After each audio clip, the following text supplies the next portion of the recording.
Hi, welcome to my channel. I'm Steve Down and this is my guitar. If you're just joining us, this is episode 4, looking at Wes Montgomery's West Coast Blues from the album Incredible Jazz Guitar of Wes Montgomery. This is a really, really awesome piece. Whilst from the upshot it looks like it's a standard 12-bar blues, it's actually got quite a lot of twists and turns in mostly a very Wes fashion. So if you want to get a full overview, then please do go back and listen to the previous 3 episodes. We look at the head in the first episode and then the first 2 choruses of the solo in episodes 2 and 3. And then today we're looking at chorus 3 of the solo. You're going to have to forgive me for having a very croaky voice. I've strained my voice a little bit. I was singing in a choir in a rather cold cathedral, and it strained my voice. So you just have to cope with a rather gravelly Rod Stewart voice today. This is the last lesson before Christmas. I'll be dropping a very special Christmas transcription a couple of days before Christmas on Monday the 23rd.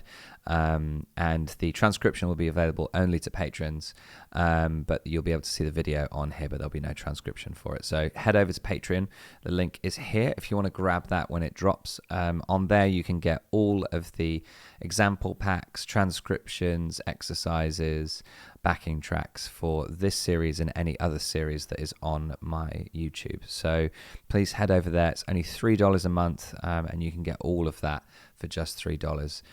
If you don't want to do that and you do want to financially say thanks, then you can do that by buying me a coffee. There's a buy me a coffee link just below.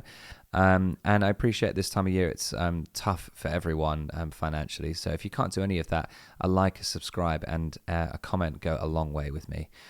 So please do that. This week, the solo takes a little bit of a sidestep away from what we have been kind of looking at. It's more rhythmic kind of things that we're focusing on, some string skipping, and there's a few things like blues scales and altered scales and Dorian scales in there, but most of it is rhythmic and the string skipping. So we'll take a look at that mostly.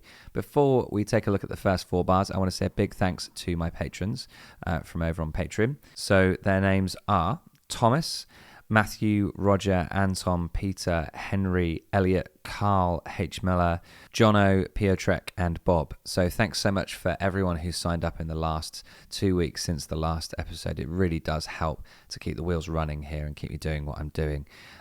So thanks, guys. Let's take a look at the first 4 bars. Here we go.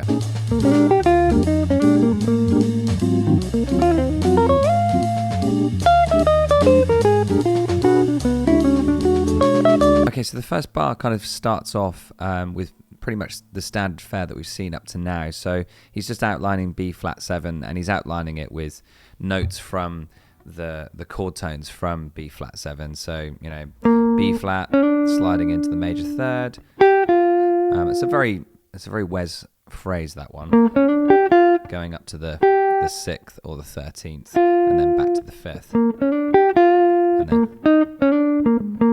we've got a little bit of an enclosure there.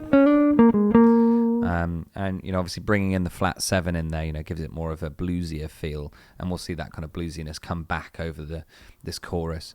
The next bar is the one that I really want to take a look at in depth, because we've got a very bebop-y kind of sounding rhythm here, which is basically where you've got an offbeat phrase starting on a quaver, and then you've got triplets coming after it in the manner of an arpeggio. Here what he's playing is sliding up. It's at speed, that is quite tricky. So do take it slow to begin with. Now what he's doing there is he's actually playing an E flat minor 9 arpeggio, and over the top of an A flat 7, that's giving you the 5th, is giving you the flat 7, it's giving you the 9th of A flat, and it's giving you the 13th of A flat as well. And he's just doing that in 2 octaves. So obviously this note here that he's adding in is actually a 6 when you compare it from when you're in E flat, but a major third in A flat, which is really important, obviously, because the major third in A flat is a really useful chord tone to spell out there. The fact that he's doing this minor 9 to start with and a minor 13, I'd say there, because he's bringing that into the 13, and even though it's the starting note, he's still got that flat 7 in there and the 9, so we'd still call it a minor 13 there. But it's really important what he's doing there. This is bringing out a lot of the chord tones, the spiciness of the A flat, without having to play straight A flat chord tones like we did over B flat. Otherwise, it would be quite pedestrian sounding. The rhythmic thing that I want to look at here is just this whole idea of being a quaver on the offbeat and then triplets, and then playing an extended arpeggio, so i.e. something that isn't just a major 7, something that has extra notes in it. And I haven't copied exactly what he's doing here. I've taken more of a classic bebop phrase, which is something that you probably hear Charlie Parker or Miles Davis or Dizzy Gillespie playing. And essentially what we do is we always start on the major 7 for the offbeat quaver, and then we do up through the arpeggio and then onto the major 7, and then we come back down on the 13 or the 6. So it's giving it a very kind of, like I said, bebop-y kind of sound. And then we're taking it through diatonically through the key of A flat here. The reason why I've picked A flat as a key is because, being a little bit cheeky here, I don't want you to just do it in B flat. I want you to be able to do it in many different keys so that you can use this all the way across the board, in any approach, in any tune, rather than just having stuff that just purely applies to this. This particular rhythm is something that you can use in most jazz standards, and it is a classic rhythm and lick. So I'm giving it to you in a key that's not the key of this piece. Obviously, you can use some of these arpeggios here to bring out extensions of some of the chords within this blues here. So like you could use the A flat major, the A flat major 13 arpeggio, which is essentially what they all are, is 13 arpeggios. You could use that over the top of the B flat, and it would bring out the 9th, 11th and 13th, and also the flat 7 as well. So it's a good thing to do. So here's that exercise here.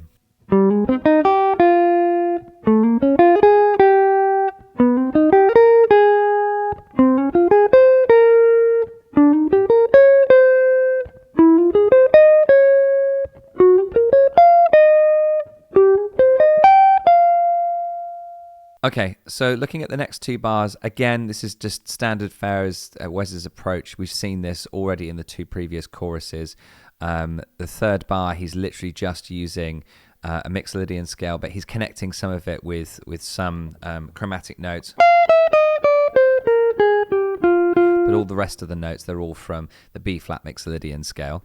And then over the top of the tritone 2-5, again, go through to episode 1 and 2 if you want to understand what a tritone 2-5 is. But over the top of this, again, it's just notes taken from the arpeggios of B minor 7 and also E7. So just chord tones really here.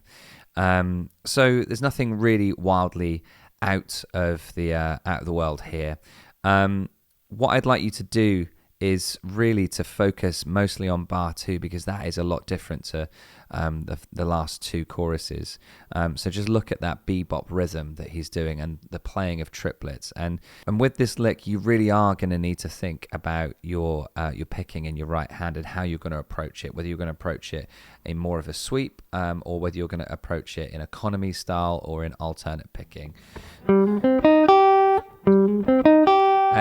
As for me, I always play an upstroke on the major 7, and then sweep through, and then come with an upstroke on the 13th there. But there isn't a right and wrong here. It's just what's comfortable for you, and the main thing is that it sounds right. So if it sounds right, then you've probably got the picking right. But I try a multitude of different ways just to find the way that feels most comfortable for you. So here's an example of me using Wes's techniques, but over the backing track and with my own lines. So here's that.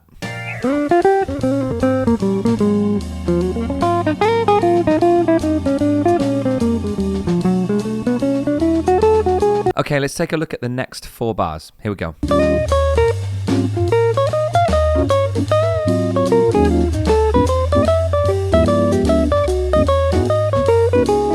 Okay, so over the top of this, the first bar over the top of the E flat 7, again, he's just bringing out some of the chord tones of E flat 7, so just standard fare again. So this is very kind of bluesy though here. He's getting really a lot more into the blues here. And then here we've got a blues scale. So all of this stuff here is taken from the B flat minor blues scale, which is this.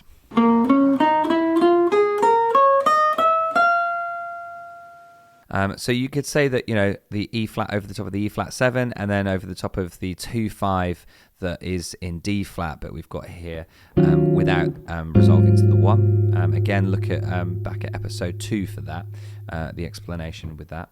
But not going too deep into it, we've got 2-5 in D flat, E flat minor 9, and A flat 13.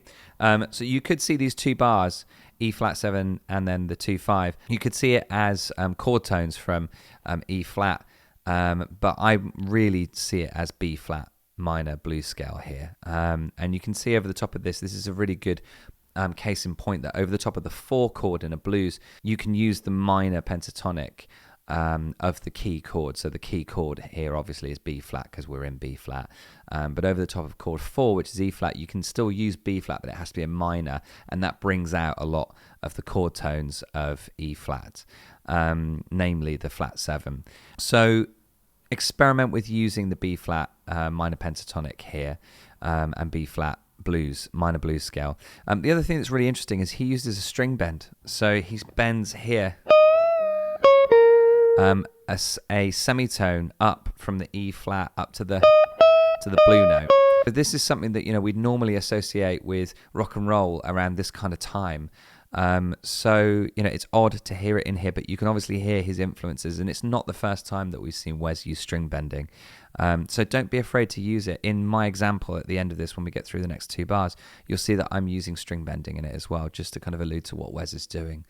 In the next 2 bars, again, we've got this kind of movement down of 2-5s going down chromatically, heading towards the real 2, which is C minor.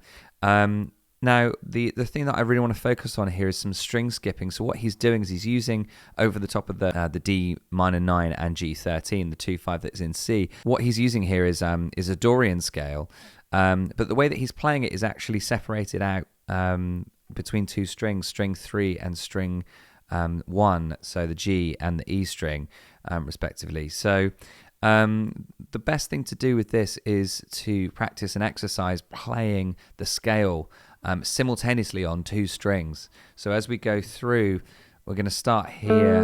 Well, my exercise starts here. We start with the A, and then going to B, and then go to F and G. Obviously, this is not the linear way that the scale works, but it's a good way of practicing the scale, and then creeping up gradually up the fretboard.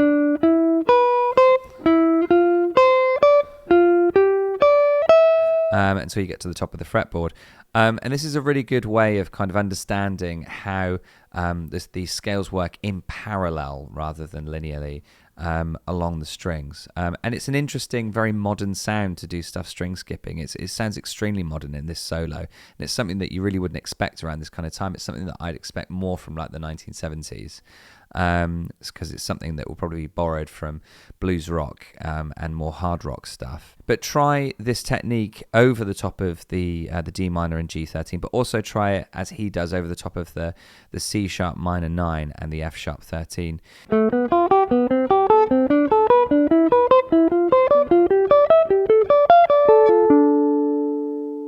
As we look at the example that you're about to see of me using Wes's techniques again, but with my own lines, you'll see that my line that I play, I connect as I go up the neck. I connect with as the key changes. So as we go from the 2-5 in C to the 2-5 in B, I actually shift as I'm going, so I don't break the melody line. You don't have to do that.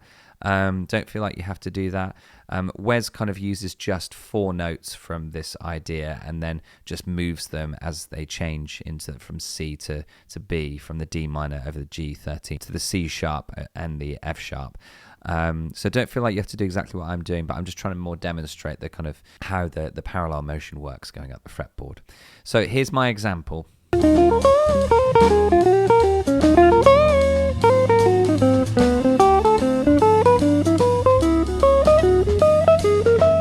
Okay, let's take a look at the last 4 bars of this chorus.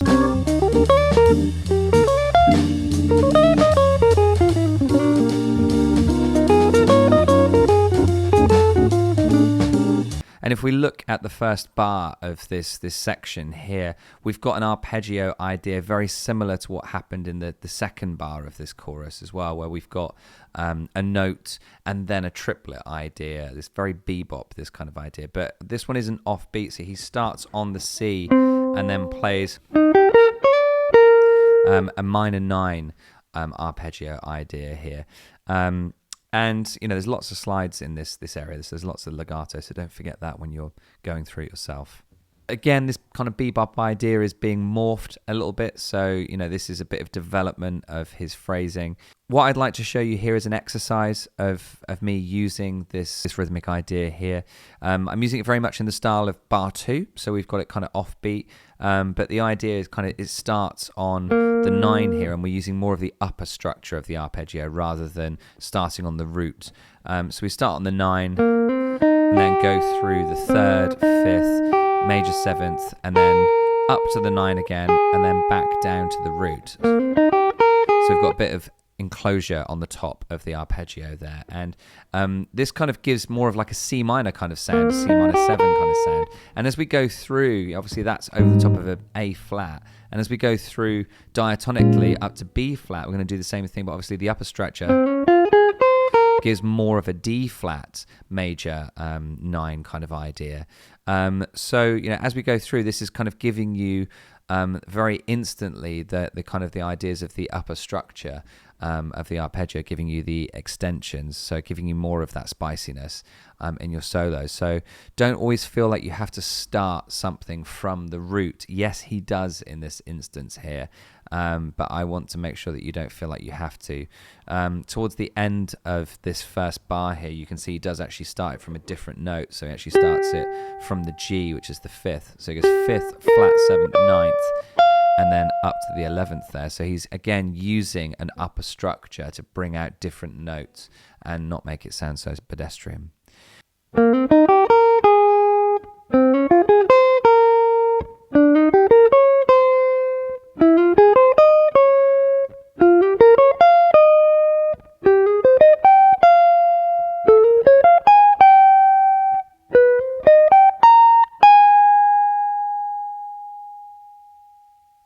Then looking into the next bar, obviously this is a 2-5 in B flat, and we see the resolution in the B flat in the next bar, and he's just using the B flat blues scale here, the minor blues scale. So he's bringing out more of the bluesiness in this chorus. So again, don't neglect the bluesiness. The amount of my students that, as they're playing jazz, they forget about blues and they just play arpeggios and scales. Don't forget that this music does have feeling, and the blues is a very emotive sound, and so, you know, if you use that really carefully and tactfully, it can sound very sophisticated, as it does here. As we go through into the next bar, again, just notes bringing out. That's just 2 notes, the 3rd and the root bringing out B flat. Now, that kind of idea here is a very 4th C kind of idea, but again, just bringing out the D flat kind of sound. But again, it's still B flat. It's still this kind of B flat. This B flat kind of minor bluesy kind of idea. And then the very last bar there is nothing kind of special. It's a very similar approach to the last chorus. So again, just notes from the F sharp major scale. And then notes from the F altered scale. So go back to the previous lesson where we look at his approach with the altered scale as to what the altered scale is. But here essentially he's using the major 3rd and then the flat 9 going back to the root, the flat 7, and then the 13. So we've got this kind of like 13 flat 9 kind of sound, which is a very, very discordant kind of sound, and, you know, obviously it needs resolving into the next chorus, which we will do next week. Before we sign off, let's take a look at my example of using Wes's ideas, but with my own lines. So here's that here.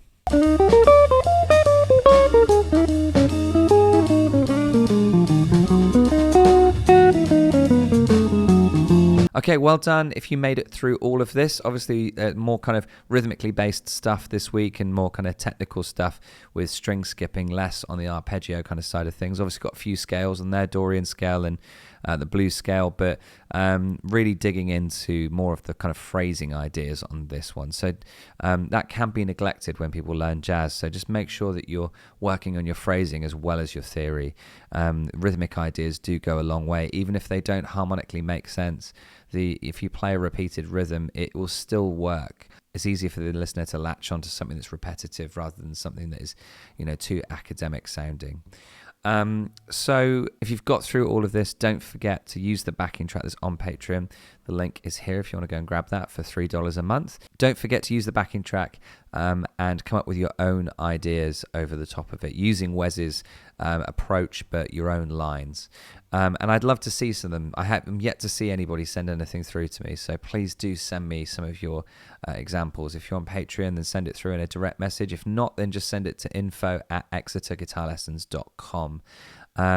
Don't forget, if you don't want to subscribe, then there's a Buy Me a Coffee link below, and don't forget to like and subscribe. This is me signing off for Christmas. The next lesson is going to be on the 3rd of January, but do look out on the 23rd of December for my special Christmas fingerpicking arrangement of A Christmas Carol. And as I said before, the transcription for that will be only available on Patreon. So Merry Christmas, and I will see you all in the new year. Bye.